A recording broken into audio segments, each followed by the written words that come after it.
So no, I'm not gonna turn down my content because you have snowflake ears. Raising your snowflake children.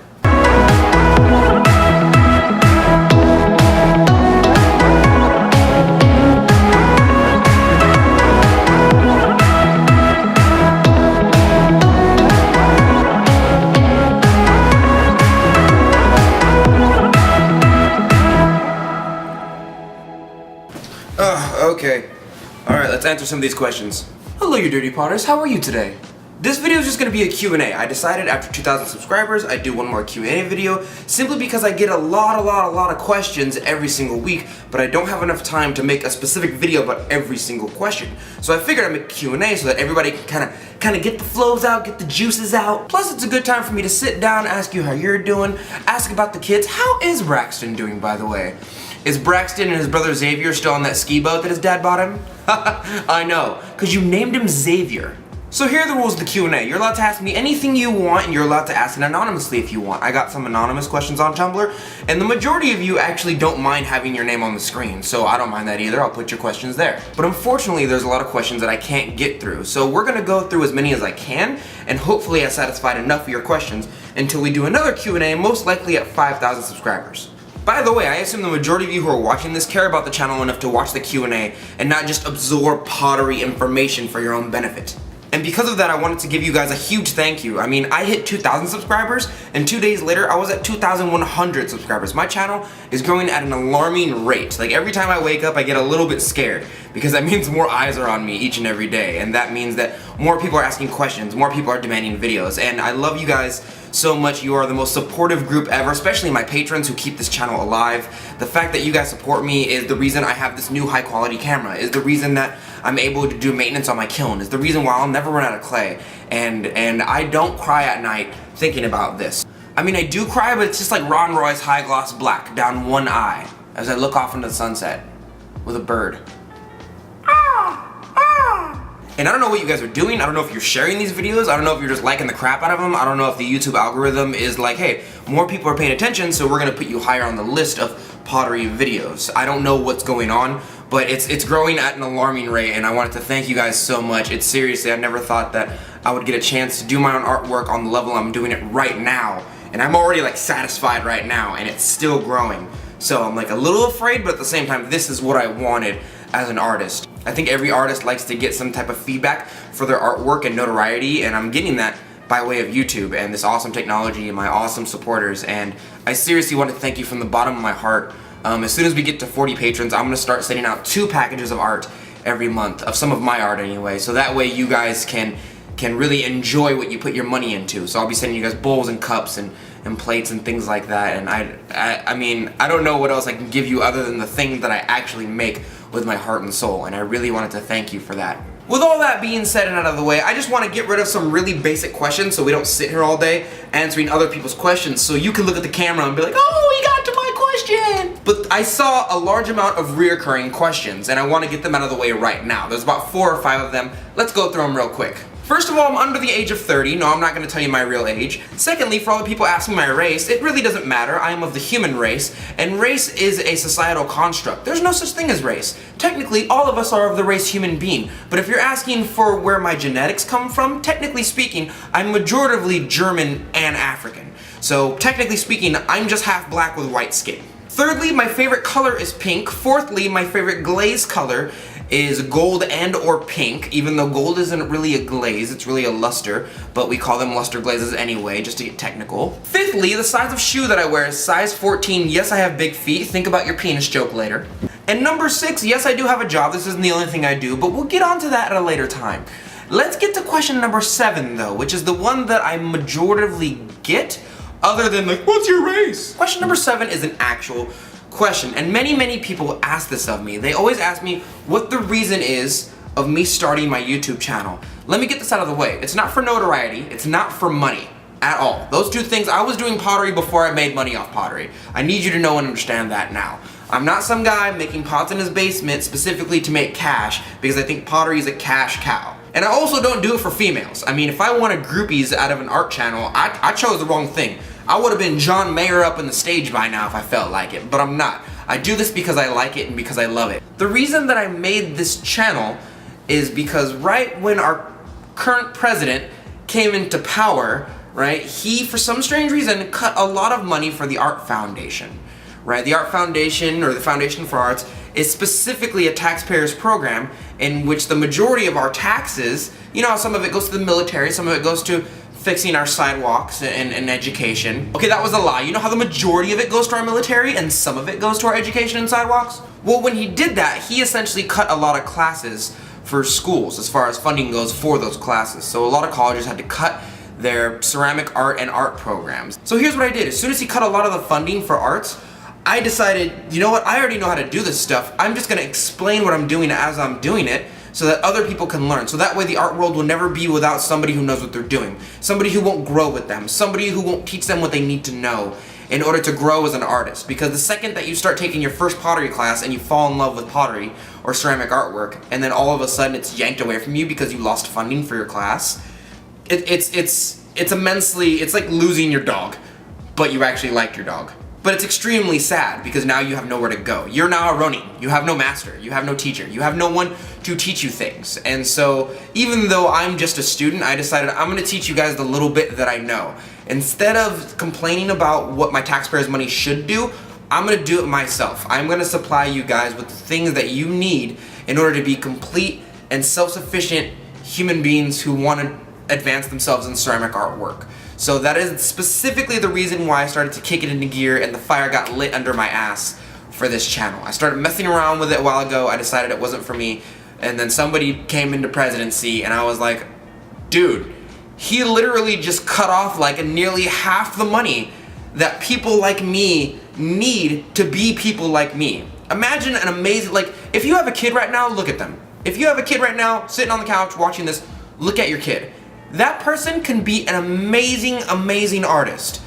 But now, taxpayers' money doesn't pay for their clay or art or anything education because there's no money for it. You know what I mean? And you might be sitting there going, good, I don't want my son or daughter to be poor anyway. I mean, at the end of the day, for me anyway, if I had a kid, I'd much rather them be making a minimal amount of money that keeps them happy and doing what they're doing than be a CEO of a company and just be like suicidally sad. But you know what? I guess that's really a personal choice as far as parenting goes. So I decided to try and fill that hole. I decided to try and give back to the community what the community has given to me as far as taxpayers go and as far as society goes. Because what I saw was a need for something. And I'll never understand like conspiracy theorists who are like, 9/11 was a setup. Because my reaction to it is always like, are you gonna sit there and bitch or are you gonna do something about it? And I'm one of the few people that, to my knowledge, I know that had the skill set to show you guys what to do, and then all of a sudden I was like, well, instead of sitting here and complaining, I'm gonna do something about it. So I decided to make this channel. That is the reason why this channel has been created. Alright, that's enough wussy time. That's enough, get to the questions, Dante, get to the questions. I don't know why you turned into a man from the south, but whatever. The first question's from the girl who wasn't there on Instagram. She asks, what is slip casting and why do you hate it? You hold on, I'll go get one for you. This is some bullshit. I'm about to go in on people. This thing right here is a slip cast. It is exactly what it sounds like. It is a cast in which you could put slip inside of, and inside of it, there is a shape. When you put slip inside this and keep it closed for a long enough time, slip turns into clay and that'll form inside here, which makes any shape you want. So as long as you have the original shape and you can make a cast out of it, you can make any shape. So as long as you have the original shape, you can essentially make a cast out of it, put slip in here, and it'll make literally that same shape over and over and over again. I don't hate people who slip cast. Let me make that clear to you. What I hate are people who get other shapes, make a cast out of them, make production pottery out of that, sell it, call themselves potters, and then steal other people's shapes. That's what I hate. If you are a potter and you know how to slip cast, I don't hate that. I don't mind at all. But if you're a person who specifically learned how to make a cast, take someone else's shape from their table or even Walmart, any other shape, and you are just casting shapes upon shapes upon shapes upon shapes of a single shape over and over again without knowing how to do your own shapes and having the skill and proficiency and hard work put in to make your own shapes, that is what I hate. You are a slip cast potter. You are barely a potter in my eyes. You are just somebody who makes a shape. You don't know how to make that shape. You just learn how to make a cast to make other shapes. That's what I hate. I barely call those people artists. I know a lot of people are gonna get mad at me for that, but is like, if you don't have the skill and proficiency to make the original shape in which you claim to be making, you're essentially just lying. So, girl who wasn't there, that is one of the reasons why I hate slip cast potters. But I think that people seem to think that I hate potters who slip cast. I don't. I don't mind potters who slip cast. Like, if I started to slip cast my own shapes and my own bowls, I'd be fine with that because I know how to do those things. But if you're one of those people who simply go up to a table, steal a shape, and make the shape over and over again and call it your own artwork, you're a thief and a liar, and you should die in a fire. A low glaze fire, because you don't deserve to be a high fire. Oh, this one's from Kate. Hi, Kate. My question is that you rarely mop the water out of the bottom of the things you throw. Does that mean it's not necessary? You're probably taking my videos for like straight non-edited stuff. I edit my videos a lot, and I don't think you guys ever want to see me taking my little tiny sponge and getting the water out and putting it back into the bucket, right? So you should always take the water out of the bottom of your vessel, especially when you're making very small mouth vessels on the top. You need to get it out before you close the vessel up. So yes, it is highly necessary. And secondly, I don't throw with a lot of water in the first place. That's just one of the ways I was trained. I use a very medium amount of water compared to most potters. Beginner potters seem to use a lot of water, while master potters and expert potters seem to use like a very, very little amount of water. And I very much use, like, I'll get a sponge, put a little water, throw. When it gets more friction, I'll do it again. I use the amount of water that's necessary for me. Next question. Casey Taylor said, I'd love to hear more about preventing cracks. Spend all your money on art supplies, Casey? That way you never have to do crack. You just like don't have the money for crack at that point. I mean, it's pretty easy. Rebecca Fosolo asked, would you be willing to come do a demo at our college campus? Yeah, no, I wouldn't mind. I mean, if it's really close, you can pretty much bribe me with food, but at the same time, like, if somebody asked me and paid me to go out of state and do a demo for them or do a video for them or with them, they would, like, I would have to be compensated for time lost. I wouldn't even have to make any money off of it. You just can't expect me to go somewhere and pay for my own flight and hotel and then like take the time and pay for my own food and take the time and energy to go out there and do it and then come back like, I'm $500 down, but I feel good. Like, no, I still need to live as a human being. I still need monetary value. Becky Dorn asked, who are your inspirations in art and in personal life? Ooh, that's a difficult one. And I feel like a lot of people aren't gonna like this, but my inspirations are, of course, my teacher, Yoshio Taylor. Andy Warhol is a very large one for me because he just had swag. He just had so much swag, it was crazy. He would get a Coca-Cola bottle and like morph the colors and put them in 4 different quadrants and be like, psh, shit's art, yo. Like, his stuff was so artistic that he literally made stuff that was in every common day life, morphed it from its own pop culture, and then called it art, and then just by looking at him, you were like, yeah, he gets something that I don't get in my brain. My favorite video of him is when he was just eating a Burger King cheeseburger with the sound turned up, but no sound in the background. It was really weird and it was really creepy, and it made you feel this sense of anxiety. And that is what art is to me on a personal level. It's something that you see or feel or hear that makes you feel a certain emotion. I mean, think about that. He literally made a video that purposefully made you feel the emotion he wanted you to feel through the screen, years later after he's dead. That's crazy to me. That's insane to me. And then, of course, Donald Glover is a massive inspiration to me. I've been following his work for a very long time, and he's gotten popular within the last couple years, especially with the song Redbone, but when he made the Camp album and when he started to make all his other albums, and before when he was on YouTube and nobody knew who he was an inspiration to me even then. He just has that certain personality that I'm into, which is like, yes, I have a dark side to me, but also I express that dark side by covering massive coats of hard work and happiness. And I try and be the best person I am, even though I know the world is just a piece of shit. He was a writer for 30 Rock. He has his own comedy stand-up. He makes music. It's crazy. Like, he does so many things. Those are probably my top 3. Of course, I have more. Like, I do follow Sean Bull. Sean probably doesn't know that I follow him because he's alive and like I've met him in real life. And he lives in Sacramento, right? But he's an amazing artist to me. I love him a lot. Ai Weiwei, I love his stuff. He brings so much history to the table with his artwork. I saw his exhibit at the Crocker with all of his zodiac heads, his Chinese zodiac heads, and they were made of bronze. They were beautiful. I loved him a lot. Ai Weiwei is another one of mine. But these aren't people that I like on like a like basis. These are either people I know personally who are inspiration to me or people that I wish I knew, and I follow their work deeply and intricately because I want to take a piece of them with me and absorb it into myself and become a better artist in that fashion. These are the people that I like. But I'll never be like, oh, Lil Wayne's an inspiration to me. I don't know him. I don't know him at all. On that note, Ryu from Street Fighter, Mega Man, Goku, these are also all inspirations to me. Lori Fielding asked, how do you balance so much? School, work, and life? So for any of you who actually don't know, let's give you my load, right? For any of you who don't know, let's give you my workload as far as the day is concerned. So many of you don't know, but I don't just do YouTube videos and do art and then go ahead and live my life. I have a full-time job, right? It's 40 plus hours a week. I also have part-time school. I also go to the gym every other day. I also make videos, and I also craft, run my own kiln, and make my own glazes. So I do about 5 main things per day on top of trying to have a social life, which I don't count as an extra thing, but meh.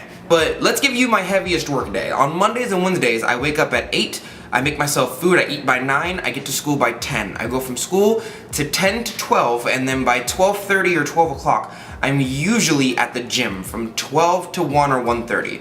Then I leave at 1:30 and I go to work at 2 o'clock, where I am one of the head cooks there. I work there from 2 o'clock to 10 p.m. and then after that I get off of work and I code from 10 o'clock to maybe like 1 or 12 at night. I'm just making videos and looking at art books and trying to come up with new glaze formulations and really thinking about the composition of my pieces and my glaze and trying to advance myself as an artist for that like 1.5 to 2 hours per night. So if you really added all that up, it would be almost a 13 or 14 plus hour day. And then I go to sleep and I do it again. Luckily for me, I have Tuesdays off in the morning. Only in the morning though. I have to go back to work around like 11 or 12 p.m. So then I do that all over again, except for I just don't go to school on not Mondays and Wednesdays. And most of that time is spent either on my craft or on you guys, making videos for you guys or getting content for you guys. So it's a bit of a difficult thing, but I do have a lot of work. And do you know how I manage it all, Lori? I've just learned to not sleep. I'm not gonna lie to you. There's certain days where I just don't sleep. On Tuesdays, I'm like, cool, not gonna sleep today. On Thursdays, I'm like, might sleep, but I don't have to if I don't feel like it. On Sunday mornings, I get to work by 8 a.m. and I end by 6 p.m. And that's not school, that's not pottery, that's not all that. That's simply my work day, my actual job work day on Sundays is like 8 to 5 or 6 p.m. Alan Dunlin asked, I'm still confused about clay firing temperature versus glaze firing temperature. Which one goes after bisque? Thank you for helping us newbies out. So you're always gonna bisque your stuff before you glaze it. Think about it as a positive and negative scale. Right here is like the 0, 0, right? And down here is the negative and over here is the positive. When you bisque, the majority of people are gonna bisque at the 0.4, 0.5, and 0.6 temperature. That is somewhere around 1,000 degrees. That's really just to get the water out of your clay body so it can absorb the glaze later on and the water that's attached to the glaze. That's all it is, but it's below 0, 0. It's on the negative scale. So you're firing your stuff at 0.5, 0.4, and 0.6, which is massively different from glaze firing, which I do, which is at 5, 6, 4. It's anything really mid-range and above for me anyway. But every single glaze is developed to mature or melt at a certain range, and it's usually on the positive scale. So the bisque is going to be on the negative scale. The glaze is usually, I say usually because I do know some people who bisque their stuff at like cone 4 and then glaze it at cone 6, as crazy as that is. But the glaze fire always comes after the bisque fire. So the bisque fire, there's no glaze on it. And then after it comes out of the bisque firing, then you put glaze on it, and then it's a final product, and you rub it all over yourself. Ooh, Yano. Yano's got questions. You guys probably know Yano by now. He's a very large follower of mine. Yano asks, I have 2 questions. What's your spirit animal and why? And the second question is, what are your dreams and goals as an artist and what drives you? If I wasn't gonna pick some kind of like teenage, I'm a badass animal like a wolf or a dragon or a lion because I call my mom by her real name, Shannon. That's not my mom's name. That's the name that this like 13-year-old kid who has teen angst and anger problems in my head has. My mom's real name is, if I had to pick a spirit animal, it'd probably be a panda because I'm black and white, all I want to do is eat, and I love watching anime. I'm gonna let you infer from that what you will. I'm like a panda if pandas love to teabag things on Destiny. What are your dreams and goals as an artist and what drives you? So this is a weird question for me because the thing that drives me is specifically the advancement of the other artists along with revenge. Like, I'm not a fan of this planet right now, at all. I am not a fan of the human race, even though I am a human being. I am definitely not a fan of it. But also, I love seeing those little bits of light in society, those little bits of hope, and those little bits of dreams come to fruition because I've made a channel and I try and help them with their dreams and fruition. That's what I love. That's what really drives me, is the fact that I have this community of people. As far as my dreams and aspirations, I'm a pretty simple man. Like, here's the difference in between like other artists that I seem to know and myself and other artists like me. Myself and other artists like me seem to just want to do art on a daily basis, and that fulfills them. The need and want to create and the product of creating seems to fulfill us enough to be like, cool, I've created, I feel some kind of goodness in my soul and my heart, and I do this for me. I do this for me. Like, before I had this channel, I was doing this for 3 or 4 years before that, and it fulfilled me on a daily basis. So I definitely don't do my art for anyone else. Right now, I just have a camera on while I do my artwork, and that's what's getting me this YouTube channel. The bonus is I get to see people progress as human beings by way of me giving them the tools to do so on this channel. That's partly what drives me, and that's partly what I like to do. But please don't make the mistake that I do art specifically for other people to see it, because I've been doing, like, at one point I had 100 pieces in my garage. So that's one of the things that I really like as an artist. But I meet a lot of other people in my life who are just like, if I don't get notoriety for my art, I'm not gonna keep doing art. And that I don't know. By definition, for me, anyone who is an artist, but like a real artist, seems to want to make art regardless of whether people pay attention to them or not. And by saying I'm not gonna do art unless I get notoriety for it, in my brain I'm like, cool, you're not a born artist. You're just somebody who needs attention. Like, if you were the last person on earth, would you still be an artist? Would you still be someone who creates and be happy with your product? If the answer is no, then you're not really doing your art for yourself. You're doing it for other people. So that's really the difference that I see, especially in society today, with everyone's with this like look at me mentality. That, you know, half the stuff that I show you guys, I don't show you guys. I only show you guys half, and the other half is like put away in a closet and you guys never get to see it. I have to remind myself to show you guys what I make, because I'm so not into showing other people my artwork, because I'm so pleased with my own artwork, you know what I mean? So the question being, what drives me as an artist, is I'm an artist. The fact that I have that in my soul is what drives me. You know, I make because I have an aptitude, a propensity to make. I have the need to make something out of nothing. And that the soul of a creator is what drives me, along with revenge on the world. But every now and then there's something that like lights a fire under my ass, and I get anger is a very large source of my artistic process and my creation. You know what, I'm just gonna put the name on the screen, you guys say it however you want, I can't pronounce his name. Do you like making agate ware? So when I first saw this, I pronounced it agate ware, and I'm pretty sure it's agate ware, just like agate rock. And I've made this once before, and no, I do not like it. I'm so sorry to tell you. I'm guessing this person asked me because they might like making it, but here, I'll show you. Here's a picture of agate ware. It looks just like agate rock if you googled agate rock or agate stone or agate geo, anything like that. I don't like making it simply because I don't feel like taking clay out of the earth to mix it up into different patterns and make it look like rock that also came out of the earth. For anybody who wants a simple explanation of what agate ware is, it's pretty much like marbleization of your clay, except for your job is to mix 3 or 4 colors instead of just 2 colors, that being white and brown or white and black, and then go ahead and not glaze them, or at least clear gloss them, so that they look like rock, like agate rock. And I'm just not into it. I feel like I've disappointed you, but there's just certain things that I'm like, nope, I'm just not into that. I'm sorry. This one's from Deborah and Cookie. On your live videos, when answering someone, could you please read aloud what they typed, because it feels like we're missing half the conversation. This is a weird question because it's on video, so you could very easily just rewind it and use the pause button. Hannah asks, what do you find most frustrating about ceramics, or what do you love out of all of it? I love creating. I love the fact that I can do random things and they come out fine half the time. Like, I didn't plan it to work out that way, but that turned out pretty nice. The thing that I hate the most about ceramics is that in the winter time, everything takes forever and ever and ever and ever to dry, because I literally can't make as fast as I want to make. That's what really frustrates me. Also, the amount of people in my field of work are usually retired, and a high majority of them, I'm not saying all of them, because I know someone's gonna get angry at me in the comments below, but a high majority of them are usually retired or over the age of like 40, and they're female. And for some strange reason, the high majority of people I meet in the art world are female, but the majority of people who are famous in art are male. And I'm not trying to get on an SJW kick or anything like that, but it creeps me out that the majority, like statistically speaking, the majority of artists, even clay artists, are female. Painters, dancers, clay artists, wheel done ceramists, sculptors, they're female.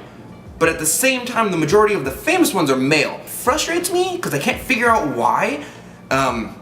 Because I'm not the demographic for any of that, you know, like I'm under the age of 40 and I'm also not retired and I'm also not female, and you know what I mean? Like it's weird to me because I'm the outlier in this situation, but at the same time, I feel like there should be a lot more Ruth Ripons out there, you know what I mean? And that if you don't know who she is, look her up, but I'll never understand. It frustrates the crap out of me. It really does. I'll never understand it. I hate things that I can't figure out by obvious logic. Like if I have to study something for a very, very long time to figure out something that is very simple, it confuses the crap out of me and I hate it. Benjamin asked, how do you make bakeware food safe and how should you glaze it to be food safe? Benjamin, I don't know what you mean by bakeware. I don't know if you mean pots that are made from bakeware clay, because there is such a thing as bakeware clay. Down the street at IMCO, they sell clay that is specifically made for you to put in the oven and bake on. That's fact, you can call the company. But at the same time, part of my brain goes like, are you just asking if you can just get regular clay and make like pots out of it and go ahead and bake on it with like regular glaze? Because I don't know, I've never tried. Whenever I make stuff for stoves or ovens or like casserole dishes or pots or rice bowls or anything like that, I make them out of that specific type of clay that is made for the stove, because you can put it directly on a burner and it'll be fine. That being said, I usually don't do that because even though you have a pot, you still have the handle, and clay absorbs heat a lot better than plastic does, especially not melting.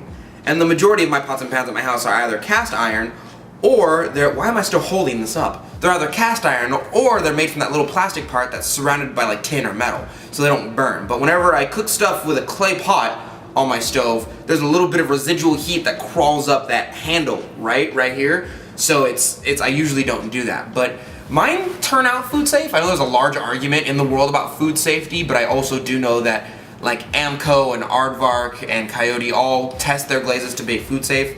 And as long as you follow the instructions and read the back of the labels and all that, you should be fine.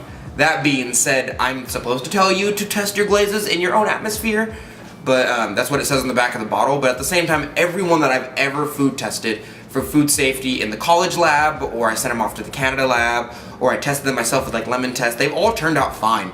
Each and every one on the bottle has turned out fine because they say use that cone 5-6. They say use them in oxidation or reduction. It doesn't matter to them, and I've used them properly. But the moment that you get a low fire glaze and put it at cone 6, right, and it survives somehow, don't call that food safe. That's a whole different thing. Like here's a tip: if you get a glaze and you use it not in the way it's supposed to be used, you have to take it to a lab at that point. You can test it at home most likely if you follow the instructions, just to be double sure. But to be fair, IMCO and Coyote and Aardvark have a whole team of chemists to make sure their stuff's food safe, and they test them right at where they're supposed to be tested. And it's, you know, it's weird. They even have on the bottle little food safe stickers. It freaks me out how many people are like, no, there's no such thing as food safe glaze. But if they visited the company one time, they'd be like, yeah, we tested this. So I don't really know which one of the two questions you're asking, but I will say you should be testing your glazes for food safety anyway. There's even classes on it actually. They cost a bit, but that knowledge is invaluable to your customers. I'm gonna put the name up there again. I'm tired of trying to pronounce your guys' names. It's crazy. Tane asks, what's the best tip you ever got? And then she put, in ceramics, that is. Oh, I was about to name lots of boys. Good thing you said in ceramics. The best tip I ever got was from Senpai Jesse. And if you guys don't know who Senpai Jesse is, he's the person that was under Yoshio when I also got asked to be an apprentice of Yoshio. So he was literally my upperclassman. He was my senpai. He knows so many more things. And he's a lot softer of a person than I am. I'm a very loud and very like stand my ground kind of person. He's a very flowacious person. He's very like, hey man, if that's what you gotta do to do it, then do it. Because he knows that sooner or later I'm either gonna figure out how to do it or I'm gonna figure out that wasn't the way to do it. So in my first year, he actually told me, hey, try this metal rib to clean out the outside of your pots. And he gave me a metal rib. And when he gave me the metal rib, I did so. And then I was like, oh, That made the outside of my pot super dry and just scraped off all the clay water. What else can this thing do? And then he came back and he was like, check it out, you can make lines with it. And then he came back again the next day and was like, you can put it on the inside and make a self-supporting curvature. Came back the next day and he was like, check this out, you can push your fingers up against the pot as you throw with it. It makes perfect roundness and you can decide what type of round. So I've never gone back. The best tip I've ever received from anybody is Senpai Jesse gave me a metal rib and I just never looked back. I actually had to train myself to throw without a metal rib after that because it was so good. Becky Dorn asked, what's your favorite clay to use? I have a love relationship in between Coleman porcelain from the one that Tom Coleman made. It's like $25 a bag in stores and there's 25 pounds. It's $1 a pound of clay. That's gas money. And I also love Redstone from Aardvark. Redstone clay is my number one. The way I was trained is I started off with garbage red clay, and then after that Yoshio gave me grog red clay, or brown clay, whatever you want to call it. And then after that he gave me red clay, like with no grog. And then he let me move on to garbage white clay, which is like B-mix mixed with other crap. And then he gave me B-mix with grog. And then he gave me B-mix, which is damn near porcelain. And then he let me play with porcelain. And this scale was about over like 2 to 3 years I had to learn how to work all these clays. So now I can work with any clay I feel like. I'm not that person who picked up clay and said I like it and dealt with it forever and ever. But at the same time, because of that, I have an affinity for red clays, redstone clays, and the tastiness that they give out when they mix with rutile and blues and titaniums. So redstone is one of my favorites, although Coleman porcelain is probably the best bodied and the best colored clay I've ever felt in my entire life. Redstone can't stretch as far as Coleman can. It's not as long, but at the same time, the Coleman porcelain goes real long, right, and real tall. But I do seem to have a problem with it cracking. So it depends on what I feel like that day. Those are probably my two favorite clays. I don't know which one to choose by. I used to date Redstone, then I cheated on Redstone with Coleman, and then Coleman made it sound real good. Coleman was like, I'll never do that to you. I won't do you how Redstone does you. And then all of a sudden I got with Coleman, and then Coleman like had this giant crack in it. And I was like, psh, this junk never happened with Redstone. And I could pit fire Redstone and nothing would happen to me. I didn't have to give it special treatment or nothing. I didn't have to take Redstone out on a date 12 times to get a little bit of blue where I wanted my blue. You know what I mean? But as far as Coleman's concerned, I had to treat Coleman like the finest lady in the land. I had to dress her up nice. I almost had to buy her the wardrobe in order for her to work correctly. So, I mean, pick and choose your battles. Becky had another question asking, what are your goals with ceramics moving forward? I just want to keep doing what I'm doing right now. I want to keep doing what I'm doing right now because right now what I'm doing seems to work. I'm getting more subscribers, I'm getting more notoriety, right? So, not like that's the main goal of it. I'm actually starting to help people who ask for my help, and it's changing their lives in a way and making them better artists as a whole, and I really like that. That was my goal from the beginning for this channel, and I'm doing it on a larger scale, and people seem to like me as a person as well as me helping them.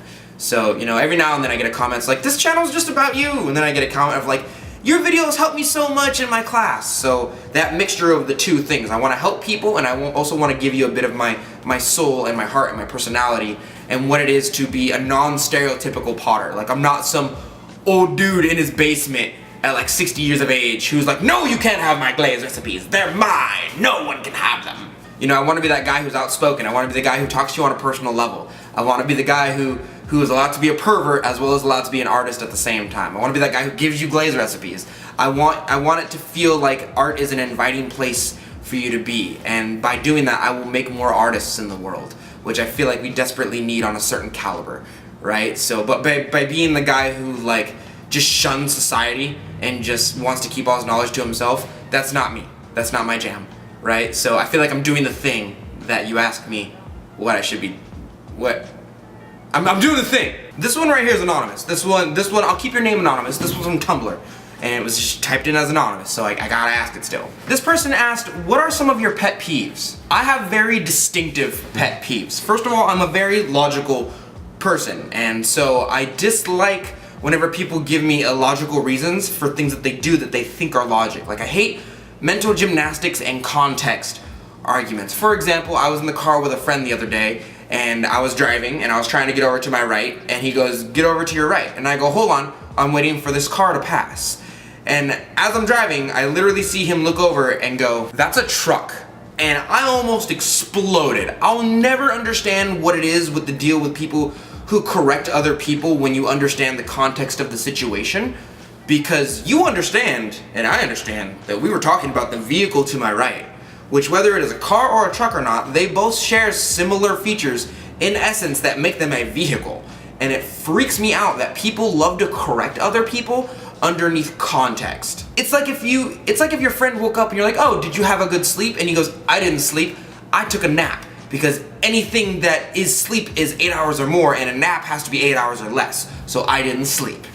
You're like, no, you were unconscious for a long amount of time. You went to sleep. You're just being a contextual dick at this point. It's super weird to me. Contextual arguments are definitely one of my pet peeves. Like, you and I know exactly what we're talking about in the context of this situation. But for some strange reason, you refuse to let go of the definition that you hold more than me. It freaks me out. People who leave their shopping carts out inside of parking spots instead of take them all the way back to the store, like a normal human being. Like if I just met a person and I went shopping with them and they didn't put their shopping cart back and they left it in a parking spot and didn't put it back and got in the car, like, come on, let's go. I would be like, okay, well, you're that kind of person now. I would immediately be like, all right, cool. You just told me a whole lot about you. Or if I ever see you litter, you're just a garbage person to me at this point. I don't mess with you. I will not talk to you. I would immediately, like if I ever have stale face towards you, or I ever just like don't talk to you just in person, if I just like give you no reaction of emotion whatsoever, guaranteed you did something that I'd suggest you are a garbage person. And keep in mind, I'm a logical person. I'm a fairly logical person. So I try and take into account both sides. But at the point where you tell me like, oh yeah, I drive a Harley because it needs to make lots of noise so I can be safer on the road. You're full of shit. You're full of shit because if you were worried about safety, you wouldn't buy a Harley motorcycle and ride it on the road in the first place. You're just trying to give me bullshit reasons as to why you want to look cool and be testosterone driven in a large area of effect. It's weird. Something's wrong with your brain and you need to stop it. You should be receiving a call from your mother anytime soon of her on the phone going like, oh, I'm sorry, son. I just raised a shit human being. I apologize. I can't do it over now. You're already like alive. I'm sorry, I didn't mean to get salty. Just there's certain things that like piss me off, and it's not because they piss me off because they're pet peeves, like they piss me off specifically. These are things that should piss everybody off. Just being a shitty human being should like make everybody angry, but no one says it. Everyone just takes their phones out and like records them being a shitty human being instead of saying something about it. But if I catch you being like sexist or racist or like not putting your shopping cart back in real life, I will say something to you. I will challenge you. You will get headbutted in the nose. And I have a big head too. Jeffrey Chavez says, I like your channel, but can you turn down the cursing please? Some chillins might be watching your channel. Okay, Jeffrey, so let me get this straight real quick. Let me get this straight. You're definitely okay with me making flaccid ex-husband jokes on kiln opening number 11 video. You're fine with that, right? You're okay with me teabagging on Instagram. You're fine with that. You're okay with me making dirty Potter jokes of like pregnancies and you're fine with that. You're cool with all that. But the cursing got you.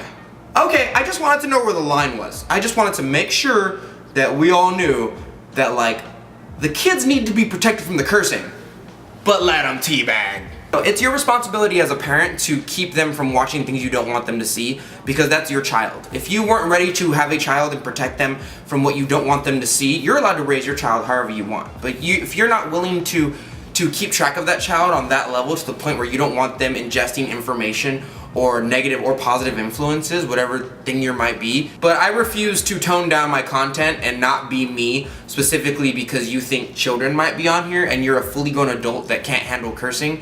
And your argument is always like, protect the children. That being said, I know plenty of awesome people who curse. I know plenty of amazing people who curse. And trying to say that cursing is a thing that automatically makes you a bad human being, to me automatically makes you a bad human being. Because you can't seem to not correlate cursing with good people. Oh man, this person has a lot of questions. Okay, Wildpix asks, when will you be getting a decent camera for the channel? Second question, what are your goals for the channel? Third question is, what are your goals as a potter? I feel like we addressed both of those already. The third question is, knowing how terrible life can be with mineral and particulate in your lungs, why don't you wear a respirator? I don't wear a respirator because I forget most of the time, and I'm just not a safe person. I'll be honest with you. I do not value my life on the level of, like for example, I have asthma. And I know that it just makes my asthma worse, and I do not care. I'll be honest with you, I do not care. I give no shits. Plus, if I die, my art will be way more valuable. I mean, it's a win-win at this point. My Show Productions asked, have you ever experimented with mini pottery? Okay, this is kind of one of my pet peeves. I don't like mini pottery. I've experimented with it. I hate it a lot. On the back of every clay magazine I've ever seen in my life, there's always somebody making tiny, tiny little clay pottery with tiny, tiny little clay tools, and I just hate it a lot. I can't stand it. I don't think that making things ultra large, and I don't think that making things ultra small is a thing in pottery that should be impressive. Yes, it's very skillful to make things that are very large and make things that are very small at the same time, but it's weird to me. I'm totally satisfied with making regular stuff. And I definitely don't get why vases as large as your thumbnail are selling for like 50 bucks. I'll never understand it. I'll never get it. I'm not one of those dudes. It's not special to me whatsoever. Then again, it's not for me to understand. I just gotta respect it, because that's some people's things. But I don't get it. I'll never get it. It recently became popular, and it doesn't make me angry. It just makes me confused. Like, who are these people who are so infatuated with tiny things? I think it's the same people who like babies, but not toddlers. They're like, oh, it was really cute when it was helpless and weak, and like I had a need to want it. But now that it's grown up and it's learning words, I hate it and put it in a garbage can. Oh, one of my patrons, Alex, asked, hypothetically, what would happen if you ate angob? On a serious note. Alex, did you eat angob? For anyone who doesn't know, angob is basically underglaze. It doesn't have a lot of glass formers in it. You can basically make it by mixing mason stains with clay that has already been wet, that being slip, and it's pretty easy. Are you eating glaze? Don't eat glaze, Morty. Don't eat glaze. Well, I mean, there's a lot of chemicals in there. There's silica, there's Edgar Plastic Kaolin. You're basically eating clay with a little bit of pigmented mineral in it, and maybe some oxide. It depends on how much you eat, because your system might be able to take it if it was like a drop. But if you're eating bars of this stuff, you wouldn't be able to, I mean, don't eat glaze. His second question is, raindrop? Drip drop? My name's Rick Harrison, and this is my pawn shop. Sorry, that was an inside joke in between me and him. Sorry you guys had to suffer that. This one's a weird one because it was asked anonymously on Tumblr. A lot of you guys are asking questions on Tumblr that aren't offensive, which is weird to me because, like, they're not offensive. Why are you asking them anonymously? Anyway, someone asked, what else can you make? Okay, so here's the thing. There's a stereotype with potters, especially at art sales and whatnot, where they will be doing pottery for a numerous amount of years, but they only have 1 or 2 items at their table. They'll have like bowls and teacups, or bowls and mugs. And I gotta tell you guys, I'll never be that person who has been doing pottery for many, many, many years and I only make bowls, or I only make cups. It freaks me out how people like learn how to make one thing and then they stick with that one specific thing forever. I cannot tell you how many potters I have met at art sales who are like, I like bowls in black and yellow, so I've been selling them for 20 years. Freaks me the hell out, man, because it's weird how you would just like stop your progression. Like, I learned how to make a bowl, I learned how to make the color red, I learned how to make the color yellow and black. I don't mess with red, so I've been selling these 2 colors for years upon years upon years, and I'll never advance myself further. Just to clarify, when I took my pottery class, I learned how to make everything. I learned how to make gourds, Japanese double gourds, ceremonial tea bowls, even though I'm not qualified to make them because I need to be doing them for 20 years or more. I need to learn how to make plates. I learned how to make square plates. I learned how to make wiggle wire tools. I learned how to make my own tools. I learned how to make cups. I learned how to make vases. I learned how to make goblets. I learned how to make chalices. I learned how to make bowls. I learned how to make swirl bowls. Hell, the other day I made a mortar and pestle. I learned how to make a lot of things. And if I don't know how to make it, I can find out how to make it fairly easily. So it freaks me out whenever people have been doing something for like triple the time I have and just refuse to make anything else. Like, they refuse to advance themselves. So I could make a lot of things. I can even sculpt to some extent. I'm definitely not an advocate for like, yeah, stick with it to this one thing for the rest of your life. Because, I mean, if that's your jam, that's your jam if that makes you happy. But at the same time, I feel like those same people would gladly make something else if they taught themselves how to make something else, but they don't know how to, which is partly why this channel is available, because it teaches you how to make more than just what you know how to make. I'm about to skip the rest of the anonymous ones, because they're weird. Some of them are weird. Like, hey, do you have a girlfriend? Yes, I already have somebody who dislikes me but stays around me because it's comfortable anyway. Leave me alone. Casey Taylor asked, Can you be Team America in the next Great Pottery Throwdown?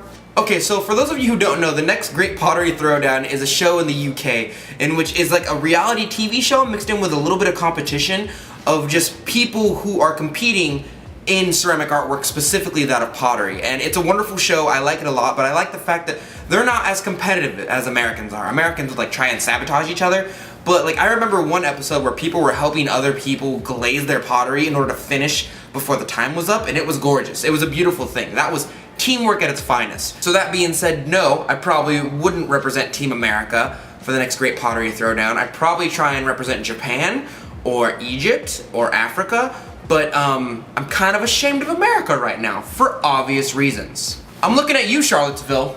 I'm looking at you.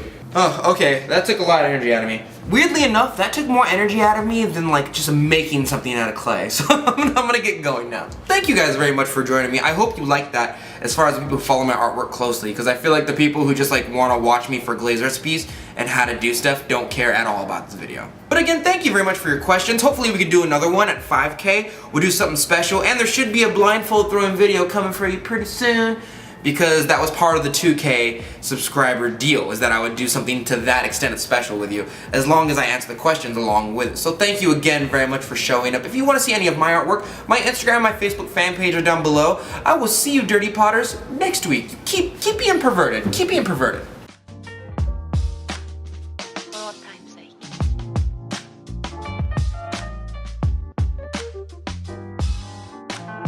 The thing that I find the most frustrating about ceramics is that there's anime for everything but ceramics in Japan.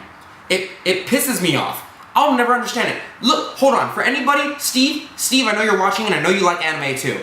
Listen to me, there's an anime about swimming called Free. There's an anime about ice skating, which is not even well known in Japan. There's an anime about badminton. There's an anime about baseball. There's an anime about bowling. There's an anime about everything out there. It's weird, except for the one thing that Japan is known for, it's ceramic artwork. Are you kidding me? There's no anime for that? I am so angry! Calm down, Dante. Don't be angry. You know what? I changed my goals for the channel. I changed my goals. My goal is to get so popular on YouTube that an animator picks me up and purposely makes an anime out of pottery, out of ceramic artwork. I find it crazy that one of the main experts of Japan is ceramic artwork and its lineage and its royalty of pottery. Like, they're known for their ceramic artwork and their expertise, and they're also known for anime. And they saw these two things and were like, you know what we should do?